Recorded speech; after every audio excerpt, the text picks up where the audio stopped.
O dia estava meio parado na terra dos ursos. A calma era tanta que as folhas da grande casa na árvore em que vivia a família urso mal balançavam.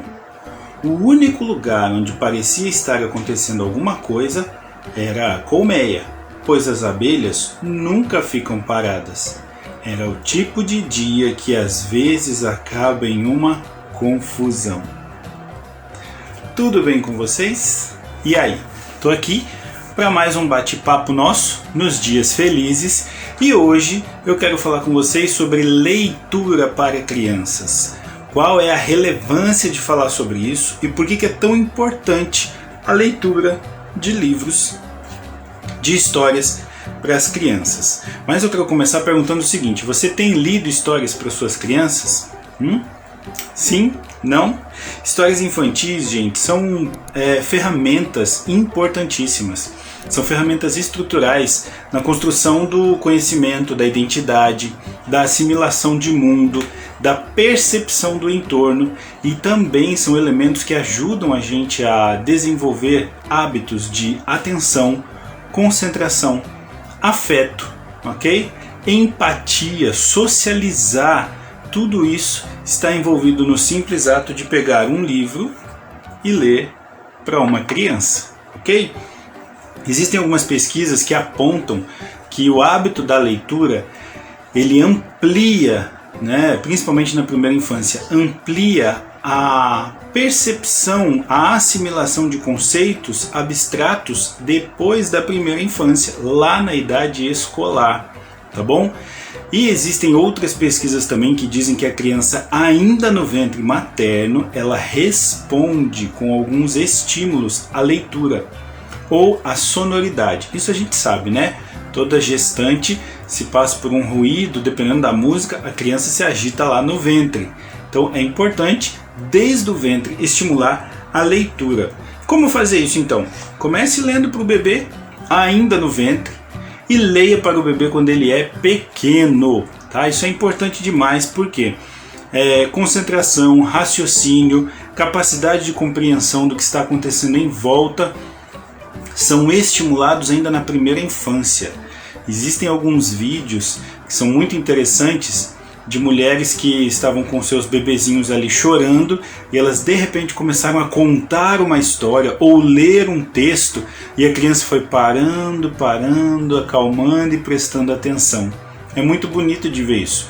Eu vivi experiências assim com os meus filhos e eu tenho até uma foto que eu tenho muito carinho por ela, que eu estou segurando o Daniel recém-nascido no colo e estou lendo para ele a Bíblia e ele quietinho ali, só olhando, sem entender nada ainda, mas recebendo já um estímulo de leitura, tá? Contar histórias para as crianças também simbolizam, representam atos de amor. Por quê? Porque a criança ela vai trabalhar ali durante essa leitura uma atenção dirigida, né? A criança se sente ali o centro da atenção do adulto leitor. O pai, a mãe, o cuidador, o adulto de referência. E é algo que nós devemos estimular, né? Nós estamos vivendo tempos em que a mídia e a conectividade ela representa muita busca pela atenção dos pequeninos. Só que as crianças têm necessidade de atenção afetiva, não é só uma atenção concentrada, tá?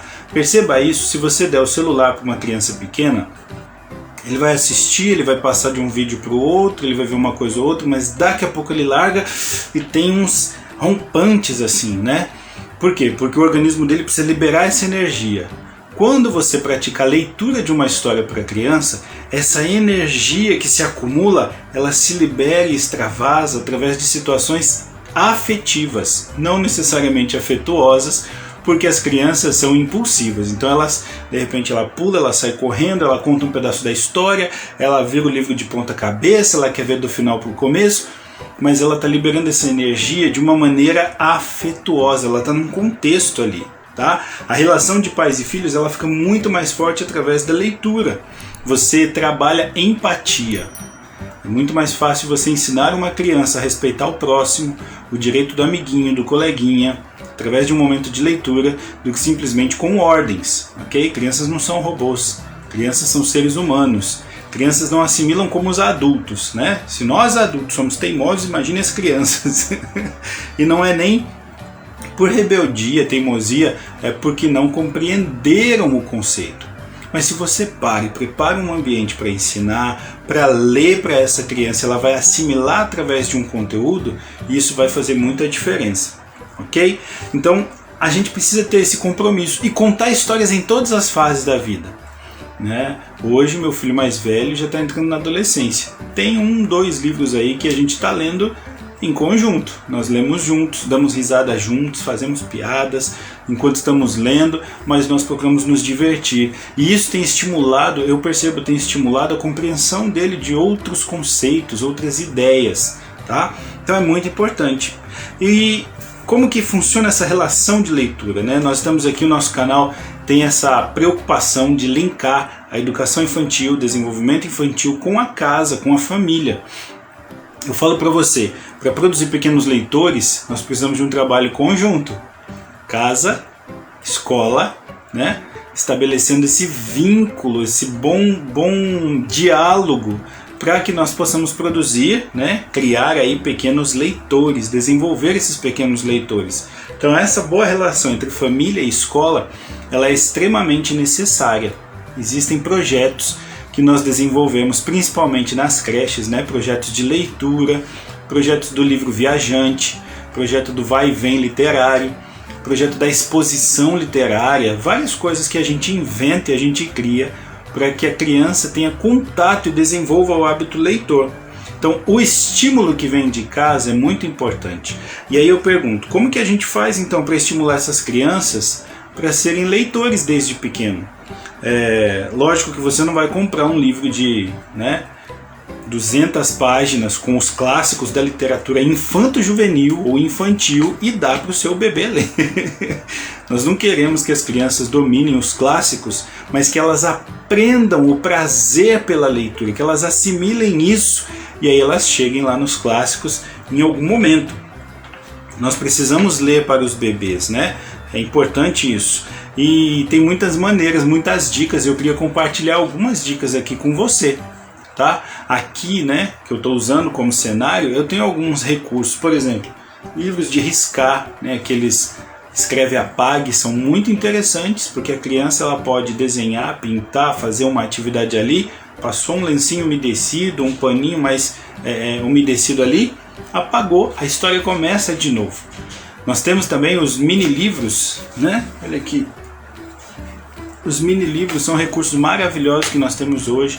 Eles não são caros para bebês, né? As crianças acabam comendo as páginas mais cedo ou mais tarde, mas é um recurso muito bom e eles têm acesso a essa leitura, ok? Eu já vi crianças que pegaram mini livros antes mesmo dos 2 anos, abriram e começaram a pôr o dedinho, imitando o exemplo de um professor, de um adulto de referência para efetuar a leitura. Nós temos também recursos como os blocos, né? Os blocos de histórias. Então os blocos, conforme a criança empilha, brinca, a história vai sendo criada, vai sendo contada. Nós precisamos investir nisso. Uma coisa que eu acho interessante também, algumas famílias desenvolvem e reportam isso pra gente, são as histórias de estimação, né? Ou as histórias de pelúcia. O que é isso? É aquela história que não adianta o que você faça. Se você perguntar qual história você quer que eu leia para você, a criança vai falar sempre a mesma. E nós adultos, né, às vezes criamos umas neuras, não, mas tem que ler outras coisas. Deixa ler a história de referência, deixa criar uma história de estimação, uma história de pelúcia, né? Porque é aquela história do apego, foi ali que aprendeu, foi o prazer da leitura, foi ali que foi feito aquele link, né? Do lúdico, do criativo com o raciocínio formal. Então isso é importante. Outra coisa, nós podemos contar histórias com brinquedos, com bonecos, com fantoches. Aí você fala, mas eu não tenho tudo isso. Aqui no canal tem algumas sugestões que você pode contar com papel. Você pode fazer dedoches de papel e fita durex, né? Coisas muito simples. Nós podemos usar objetos não estruturados, tampinhas, potinhos, pratinhos.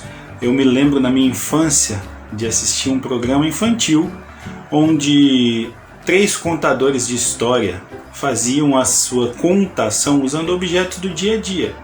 Então um bule era uma senhora, uma chaleira era um senhor, alguns botões eram os biscoitos que eles comiam. Então muita coisa pode ser feita com objetos não estruturados. A contação de histórias ela passa pela imaginação, e os objetos ganham vida conforme a criatividade. Um papel, uma folha de papel e uma canetinha, um lápis, uma caneta, e a história vai sendo desenhada, ela vai sendo construída ali. Isso é muito interessante. Ok? Nós temos exemplos de histórias que são contadas sem nem mesmo usar a caneta, só o papel sendo dobrado, amassado, transformado, viram leitura, certo? Outra coisa, imaginação, fantasiar com a criança. Eu já vi situações de professores que estão contando a história, de repente eles são interrompidos. Fica quietinho, presta atenção no livro, presta atenção na história. Entra no mundo da criança, participa da fantasia com ele, traz ele para a leitura de novo. Por quê? Porque se ele está interrompendo é porque aquilo está sendo interessante. É porque ele tem algo para acrescentar ali naquela história. Ele está se apropriando do momento da leitura, dizendo que aquilo é dele, pertence a ele também. Opa, essa história está falando comigo e eu tenho algo para colocar no meio da história, certo? Outra coisa, de repente você fala assim, olha, eu não tenho esses livros, esses recursos. Você não precisa de um livro para fazer de uma criança um leitor. Você precisa de boa vontade, criatividade e dedicar um pouco de tempo para isso. Eu já vi histórias sendo contadas com revistas velhas, com imagens, com figuras. Eu já vi histórias sendo contadas com o encarte do mercado, ok? Quem conhece a história da cesta da Dona Maricota, Com o encarte do mercado, ok? História que é riquíssima de contexto, de conceito. Você pode tirar dali muitos ensinamentos e a criança, ela entra na ideia, ela entra na brincadeira. Eu já vi um livro de receitas contar a história de uma vovó que não sabia cozinhar. Olha só. Então nós temos os suportes, de leitura, que são os livros, os textos nos mais variados formatos. A própria BNCC, ela apresenta como um dos campos de experiência a leitura, e ela fala sobre isso, usar diversos tipos de suporte de leitura para que a criança tenha contato com a língua escrita e também com o conhecimento literário, ok? Então é importante nós investirmos nisso daqui. Para as crianças bem pequenas, para os bebezinhos, o livro ele pode representar um brinquedo. Sim, é mais um brinquedo, ela quer manusear, ela quer rasgar. E aí eu falo para você, tenha livrinhos que possam ser rasgados, tenha revistas que possam ser rasgadas, porque isso faz parte do processo. E ensiná-los a preservar esse material também faz parte do processo, ok? Eles vão começar rasgando, mas depois eles vão aprender que não é para rasgar, é para folhear, ok? Então é importante isso daqui. O que eu quero deixar para a gente fechar esse vídeo? Alguns cuidados. Nós professores, nós pais, nós familiares temos que cuidar com alguns aspectos dessa leitura, para que ela seja prazerosa, para que ela tenha um objetivo, para que ela estimule conhecimento, ok? A gente quer que a criança use tudo isso que ela absorve lá na educação formal, lá na educação infantil, no fundamental, no médio, ok? Bons leitores no ensino médio começaram na infância, e isso vem do estímulo. Por isso que a gente fala da parceria escola e família. A escola naturalmente já faz isso, mas a família precisa estimular também, certo? Mas eu não leio livros. Então comece a valorizar isso, estimule isso na criança, estimule o tempo que ela passa lendo, porque isso é importante. Escolha livros juntos, ou escolha livros de acordo com os valores que você, família, quer passar para sua criança. Isso é importante também. Ok? Outros cuidados. Qual o tamanho da história? Eu vou ler história para o bebê. Eu vou ler Moby Dick. É um livro dessa grossura, gente. A criança, o bebê não sabe nem do que você está falando. Então escolha histórias que sejam estruturadas conforme a faixa etária. Para os bebês, histórias que sejam ricas em imagens, mas que tenham frases curtas, ok? Frases curtinhas, e depois essas frases vão aumentando conforme a criança vai crescendo também. Número de páginas. Você não vai ler para um bebê um livro que tenha 30 páginas, 40 páginas, ok? Não vai prender o interesse. Mas você pode usar, por exemplo, um livro de banho que tem 4 páginas, bastante imagens e poucas palavras para que esse bebê se sinta estimulado. As crianças bem pequenas, você consegue prender um pouco mais a atenção, mas você precisa associar a quantidade de texto com a quantidade de imagens. A proporção é que quanto menor a criança, mais imagem e menos texto. Conforme a criança cresce, ela consegue lidar com mais texto e talvez um pouco menos de imagem, certo? Falando ainda sobre ilustrações, procure ilustrações cativantes. Ainda essa semana eu estava selecionando alguns livros para minha turminha de maternal e nós estamos ainda em aula remota, né, aqui na nossa região, e eu procurando livros em PDF que possam ser atraentes para as crianças. Achei uma história fantástica, uma história maravilhosa, mas as ilustrações eram fragmentadas, então mostrava só um pedaço do personagem ou um movimento que o personagem fez, mas não mostrava com clareza o personagem. Para a minha faixa etária do maternal, não funciona. Então eu tenho que procurar imagens e texto que sejam atraentes conforme a faixa etária. Ok? Outra coisa, você vai contar a história? Use modulação na sua voz.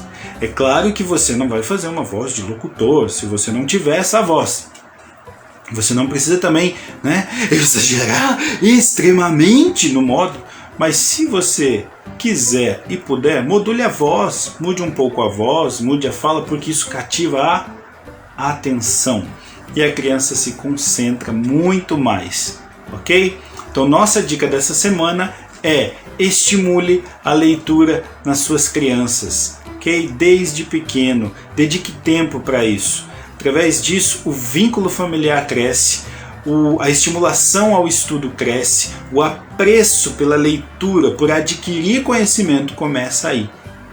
Com certeza, se nós estimularmos os nossos bebês, as nossas crianças bem pequenas, nesse hábito, teremos lá na frente adultos melhores, mais despertos culturalmente, mais voltados para aprender, assimilar e interagir com a sociedade. E a gente vai precisar disso também lá na frente. Tá bom? Esse é o nosso recado. Recebe aí o nosso abraço. Não esquece de se inscrever, curtir, compartilhar. Deixa seu comentário, me ajuda a criar pautas que facilitem o nosso trabalho e que promovam o desenvolvimento infantil com mais qualidade. Tá bom? Por hoje é só e até semana que vem.